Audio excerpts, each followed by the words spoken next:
नमस्कार दोस्तों, दिल की बात आपसे सब तक नया एपिसोड, नई कहानी और नई हस्ती। आज जिससे मुलाकात करने जा रहे हैं वो पेशे से एडवोकेट हैं। और सबसे बड़ी बात, आज हर एक इंसान कहीं ना कहीं कानूनी उलझनों से जूझ रहा होता है। तो उसके लिए सबसे ज़्यादा ज़रूरी होता है कि सही एडवोकेट का उसको मिलना, सही कानूनी राय और सही सलाह का उसको मिलना। मैं सबसे पहले स्वागत करना चाहूँगा नितिका भार्गव जी का। मैम, नमस्कार। स्वागत है आपका हमारे इस शो के अंदर। और बेसिकली मैम, मुझे भी वाकई में जानने की उत्सुकता रहती है कि एडवोकेट आसान नहीं है बनना, बहुत पढ़ाई करनी होती है इसके लिए भी। सबसे पहली सवाल तो मेरा आपसे यही रहेगा कि जी। बीइंग अ फीमेल, जी। मतलब आप जब आप स्टार्टिंग दौर में थे, जब पढ़ाई कर रहे थे, तो आपको क्या ऐसा लगा लाइफ में कि यार मुझे एडवोकेट बनना चाहिए? मुझे बेसिकली घर में भी काफ़ी लोग ये कहते थे कि भाई तुमने क्या किया है, किस तरीके से तुम क्या कर सकती हो लाइफ के अंदर। तो मैंने सोचा कि मेरे को, अगर मैं वैसे भी एक एनजीओ भी चलाती थी पहले गरीबों के लिए, लड़कियों के लिए, तो मुझे ये लगता था कि मुझे एक एडवोकेट बनना चाहिए जिससे कि मैं लोगों की समस्याओं को सुन सकूं, उनकी समस्याओं को पूरा कर सकूं। तो कोई ऐसा मतलब मेंटोर रहा आपकी लाइफ में, जैसे फैमिली मेम्बर या कोई रिलेटिव या कोई नॉन पर्सन, जिसको देख के आपको ज़्यादा फील हुआ कि हाँ यार मुझे तो एडवोकेट ही बनना है? हाँ, मेरे दादाजी जो थे वो एडवोकेट थे, मेरे ताऊजी जो थे वो एडवोकेट थे। जी। तो मुझे बहुत लगता था शुरू से ही कि मुझे भी एक एडवोकेट, वकील बनना चाहिए, और मैं लोगों की इस पेशे में आकर के ज़्यादा से ज़्यादा मदद करती भी हूँ और आगे भी करना चाहूँगी। मतलब कहीं ना कहीं पारिवारिक का खून आपके अंदर एडवोकेसी का हाँ, ही एडवोकेसी का है। है। मैम, एक सबसे बड़ा सवाल जो मतलब आज के दौर को देखते हुए पर्सनली मुझे भी फील होता है, और बीइंग अ फीमेल, जैसे जी। कि आप जयपुर हाई कोर्ट के अंदर बैठते हैं आप, जी। तो बहुत सारे केसेस आपने देखे होंगे अभी तक राइट नाउ। तो एक सबसे कॉमन केस जो हमेशा चलता है हर किसी के साथ में, तलाक का केस, जी। दहेज का केस। जी। और वहाँ पे आई थिंक जस्टिफाई करना बड़ा मुश्किल होता है कि लड़की वाले सही हैं या लड़के वाले सही हैं। बहुत सारी ऐसी समस्याएं होती हैं आपके सामने। तो सबसे पहला सवाल तो ये मैम कि जब इस तरह का केस आता है तो पर्सनली बीइंग अ फीमेल आप क्या फील करते हैं?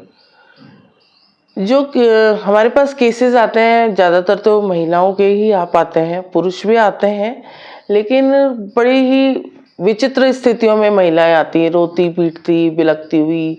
किसी की गोदी में बच्चा होता है छोटा, किसी की कोई और परिस्थितियाँ होती है। कई बार माँ बाप भी होते हैं घर के, जैसे कि लड़की का पीआर है, वो भी उस लड़की को एक्सेप्ट नहीं कर पाते हैं कि हम वापस क्यों लें। यही कह के माँ बाप भेजते हैं कि भाई वही तुम्हारा घर है, उसी में तुम्हें रहना है, वहीं पे तुम्हारी अर्थी जो है वहीं से निकलनी चाहिए। लेकिन महिलाएं क्या करें और पुरुष भी क्या करें, इन लोगों में, सब में, दोनों में ईगो इतना होता है कि ये लोग आपस में एक दूसरे को समझ नहीं पाते हैं। जल्दबाजी में ये लोग तलाक लेने के लिए आ जाते हैं, और तलाक लेके जब आते हैं तो उस वक्त एक दूसरे की शक्ल तक नहीं देखना चाहते हैं। ये स्थितियाँ होती हैं, गाली गलौज करते हैं। उनके जो माँ बाप हैं उनसे कहो कि भाई आप लोग तो कम से कम बच्चों को समझाने की कोशिश करो, तुम लोग तो कम से कम घर को मत बर्बाद होने दो। लेकिन नहीं जी, उनमें भी इतना ईगो आता है कि उस लड़की को ना तो वो अपनी बेटी मानते हैं, ना बस एक बहू रूप में लेके चलता है। और जब तक आप किसी महिला को बहू के रूप में लेके चलोगे ना, किसी का भी घर कभी बस नहीं सकता है। क्योंकि हम जब बेटी बना के चलते हैं ना, तो वो लड़की भी उस घर को बेटी बन के ही लेके चलती है। ये बात वाकई में कहीं ना कहीं सही है हाँ, कि हम कहते हैं ना, अपने जैसे शास्त्रों में लिखा हुआ कि यत्र बिल्कुल। नार्यस्तु पूज्यन्ते रमन्ते तत्र देवता। हम्म। तो जाहिर सी बात है घर में खुशहाली अपने आप रहेगी। हाँ। मैम, एक बड़ा सवाल, जैसे कि कई बार कॉमन समाज में देखा गया है कि जी। जब लड़की की शादी हो जाती है, जी। वो अपने ससुराल में सुख शांति से रह भी रही होती है और जी। सब कुछ मैनेज हो चुका होता है, वेल सेटल हो चुका होता जी। है।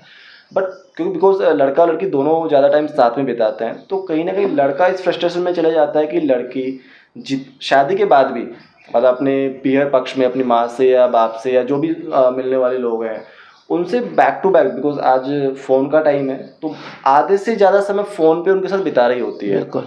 तो उसका असर भी आई थिंक कहीं ना कहीं उनके रिश्ते पर पड़ता है। बिल्कुल पड़ता है, लेकिन लड़के वाले ये क्यों नहीं सोचते कि तुम तो अपने माँ बाप के साथ हमेशा ही रहते हो। लड़की अपना घर छोड़ के आती है तो वो कम से कम कुछ दिन तो, वो भी समझदार होती है, कुछ दिन तो वो अगर बात कर रही है किसी से, तो उस पर भी लड़के वालों को इतना ज़्यादा डाउट होता है कि पता नहीं ऐसा क्या कर रही है ये, ऐसा पता नहीं कौन सी बातें कर रही है ये। ऐसा नहीं सोचना चाहिए हमें। हमें दोनों की फीलिंग्स को सोच के चलना चाहिए, तभी जाके आज हमारे घर बस पाते हैं। कोई लड़की है, अगर कोई गलती है भी उसकी, तो आप माँ बाप जब उसके लड़के के हैं, आपके घर में परिवार में आ गई है, आपको बेटी समझ के उसको समझाना चाहिए कि नहीं, आप सारे दिन फ़ोन पे बात करती हो, ऐसी क्या बात है, हमसे शेयर करो। समझाने से क्या चीज़ नहीं ठीक हो सकती है आज की डेट में। लेकिन नहीं, हम अपना ईगो रखते हैं, आएंगे उस पर चिल्लाएंगे। लड़का आता है, छुट्टियां पकड़ता है, तो सारे दिन उसी में लगी रहती है। आपने पूछा क्या पता लड़की के माँ बाप की तबीयत खराब है, क्या पता उनके घर में कोई परिस्थिति इस तरीके की है। ये तो वाकई में मैम, ये आपने सवाल बड़ा अच्छा मतलब आंसर किया। परिस्थिति जो वर्ड यूज किया ना, हाँ, बेसिकली हम देखें तो हम एक दूसरे की परिस्थिति को समझना नहीं चाहते हैं। और वही हाँ, बात ईगो वाली जो बात आती है कि हम ईगो में उस छोटे से परिस्थिति को बहुत बड़ा बना देते हैं और उसको गलत डायरेक्शन में ले जाते हैं। बिल्कुल। मैम जस्ट लाइक कई बार सब केस आप देख रहे होते हैं, तो मोस्टली आज के दौर में देखा गया है कि कई केसेस तो वाकई में सच्चाई होती है उसके अंदर, दहेज बिल्कुल, को लेकर, बिल्कुल। तलाक को लेकर, उसका जेन्युइन कारण होता है।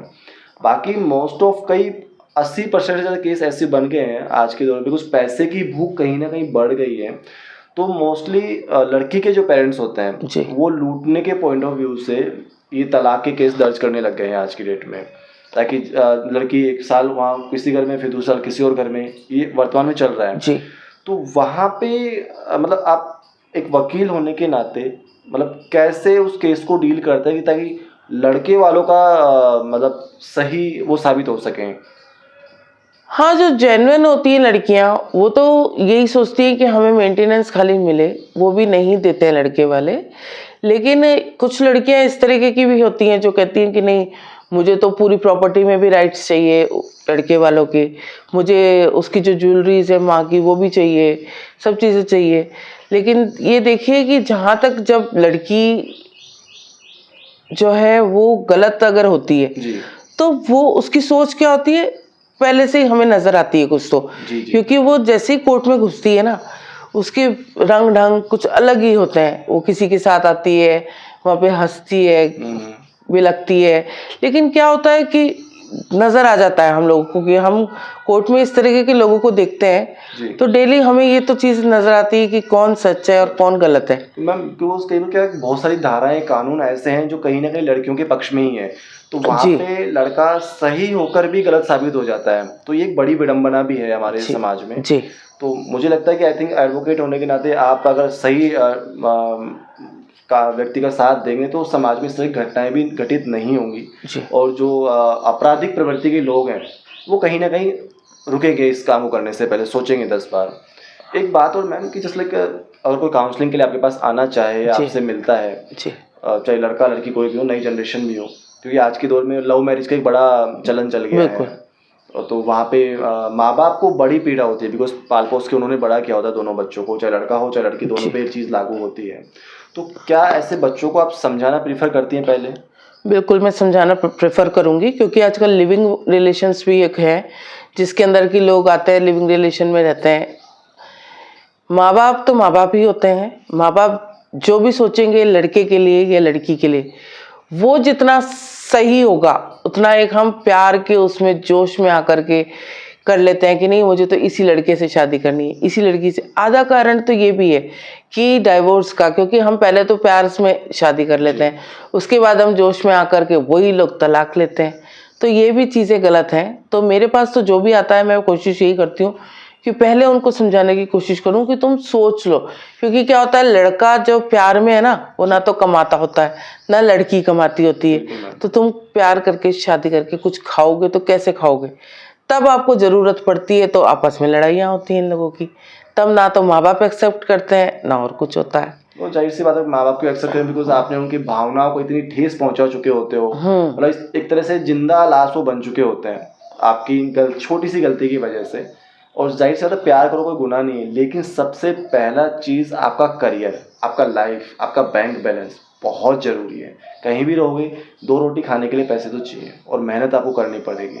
तो सबसे first I think ma'am best यही रहेगा, चाहे लड़का हो चाहे लड़की, आप अपने करियर पे सबसे ज़्यादा फोकस करें। बिल्कुल सही। अपने माँ बाप के सपनों को पूरा करें, बिकॉज आपको बड़ा उन्होंने किया, पाल पोस के, आपकी पढ़ाई लिखाई पर इतना पैसा उन्होंने खर्च किया होता है कि वो अपना खुशी जो कहते हैं ना 2 रुपए उनको बिल्कुल। पैंट शर्ट भी लानी तो वो भी सोचते हैं कि पैंट शर्ट आज मैं नहीं लाता हूँ, बिल्कुल। पहले बच्चे की फीस जमा करा देता हूँ स्कूल एक हम का। जॉइंट फैमिली में जब रहते हैं तो कितना खुशहाल रहते हैं, क्यों? क्योंकि हमें पता है हमारी सारी जो भी ख्वाहिशें हैं, जितनी भी हमारी प्रॉब्लम्स हैं, वो सॉर्ट आउट हो जाती हैं। मम्मी से बोलो तो मम्मी चुपचाप पैसे दे देती कि नहीं, पापा से बोलो तो पापा दे देते हैं। लेकिन एक आपके ऊपर अकेले रहोगे तो परिस्थितियां तो आती हैं, परिस्थिति आती हैं और उन परिस्थितियों से निकलने के लिए आपको पैसे चाहिए, फाइनेंशियल आपको स्ट्रांग होना पड़ेगा। वो हम होते नहीं है, हम जो जोश में आके और शादी कर लेते हैं। प्यार है, प्यार बहुत बड़ा, तो वो ये चीज़ें बात गलत आपने है। यहाँ पे बहुत इंपॉर्टेंट बोली मैम कि संयुक्त परिवार उसका बहुत बड़ा असर पड़ता है आपके संस्कृति पे, आपके संस्कार पे, आपकी परवरिश पे और आपकी खुशियों पर। क्योंकि आप जब शादी करते हो ना तो आप अकेले खुश नहीं हो, तो बहुत बड़ा परिवार खुश हो रहा होता है वहाँ पे, जिसे हम संयुक्त परिवार कहते हैं। तो आज के डेट में एक जैसे आपने नोटिस भी किया है कि जी। परिवार टूटते जा रहे हैं, जी। तो उसका मेन रीजन आप किसे मानती हैं आप? उसमें ईगो भी है। उसमें आप ये देखिए, आजकल पेरेंट्स में भी बहुत ईगो है, बच्चों में भी बहुत ईगो है। पेरेंट्स, कई पेरेंट्स तो इतने अच्छे होते हैं जो कि कोशिश करते हैं कि नहीं बेटा बहू वापस एक हो जाए, है ना, बेटा एक होके रहे आराम से। लेकिन कुछ पेरेंट्स ऐसे होते हैं, जैसे महिलाएं होती हैं, सास होती हैं, वो यही कोशिश करती है नहीं मेरा बेटा मुझसे छिनता जा रहा है। ये एक बहुत बड़ी परिस्थितियां। अरे तुम ही शादी करके ला रही हो, तुम्हारी ही बहू है वो, उसको तुमने बहू मान के चला है ना, इसलिए तुम्हारे साथ ये प्रॉब्लम आती है। तुम आज बेटी बना के चलोगी तो ऐसी प्रॉब्लम नहीं आएगी जीवन में कभी भी, क्योंकि हम अपनी बेटियों के साथ भी तो रहते हैं घर में। जाहिर सी बात। लेकिन नहीं, हम लोग बहू बना के चलते हैं बहुओं को, इसलिए ये परिस्थितियां आती हैं। तो यहाँ पर भी मैं ये कहना चाहूँगी कि ये ईगो को ख़त्म करके हम अपने जो बहू को लाते हैं उसको अपना माने। कोई बेटी तुम्हारे बेटे को नहीं छीन रही है, तुम उसी घर में रहते हो, तुम संयुक्त रहो ना। तुम अपने बेटे से ही अलग से क्यों बात करना चाहते हो? तुम उस बेटी को भी अपने पास में बैठाओ, सब मिलकर के आपस में बैठ के बात करो, शाम को सुबह।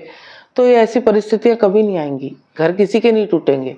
ये बहुत बड़ी बात है, और इसमें मतलब कहीं ना कहीं आपको कहते हैं ना, ईगो वाला जो वर्ड मैम ने यूज़ किया वो आपको छोड़ना पड़ेगा। चाहे पढ़ा लिखा हो चाहे अनपढ़ हो, उससे कोई फ़र्क नहीं पड़ता, क्योंकि ईगो का पढ़ाई लिखाई से कोई नाता नहीं है। एक सवाल और पूछूंगा मैं आपको, जी। लास्ट सवाल आपसे रहेगा कि अभी जैसे पढ़ी लिखी लड़कियां होती हैं जी। ना, तो मोस्टली देखा गया है ऐसे केसेस के अंदर कि अगर लड़का कम पढ़ा लिखा है या वो अच्छी जो प्रोफाइल में वो नहीं है, ठीक जी। है, तो लड़की कहीं ना कहीं उस पर हावी हो जाती है। जी। और फिर वही बात ईगो वाली आ जाती है कि वो लड़के की माँ को अपनी माँ का दर्जा नहीं देती। जी। वो भी वही ट्रीट करती है, जैसे सास बहू को ट्रीट कर रही होती है, वैसे ही लड़की अपनी सास को ट्रीट कर रही होती है कहीं ना कहीं। तो उस जगह पे आप क्या कहना चाहेंगे? देखिए, ताली दोनों हाथ से बजती है, तो यही कहना चाहूँगी मैं, चाहे लड़की हो चाहे साहस हो, सभी को, लड़कियों को भी घर पे आकर के, किसी के घर पे आप आके एडजस्टमेंट करने में टाइम लगता है, ये मैं मानती हूँ। लेकिन उसको भी अपने उन माँ बाप को छोड़ के जब वो आई है, तो इनको सास और ससुर का दर्जा नहीं देते हुए माँ बाप का दर्जा देना चाहिए। और उन जब आप अपना मानने लगोगे ना, तो कहीं कोई परिस्थितियां इस तरीके की नहीं आती। लड़के को तो तुम बहुत अच्छे से मान लेती हो, हक जमा लेती हैं कि नहीं ये तो मेरा पति है, इस पे तो पूरा हक है। तो वो माँ बाप भी तो उन्हीं के हैं, उन पे भी आप हक जमाओ उसी तरीके से, ये मेरे माँ बाप हैं। तो ऐसी परिस्थितियां कभी आएगी ही नहीं, ऐसे लड़ाई झगड़े कभी होंगे ही नहीं।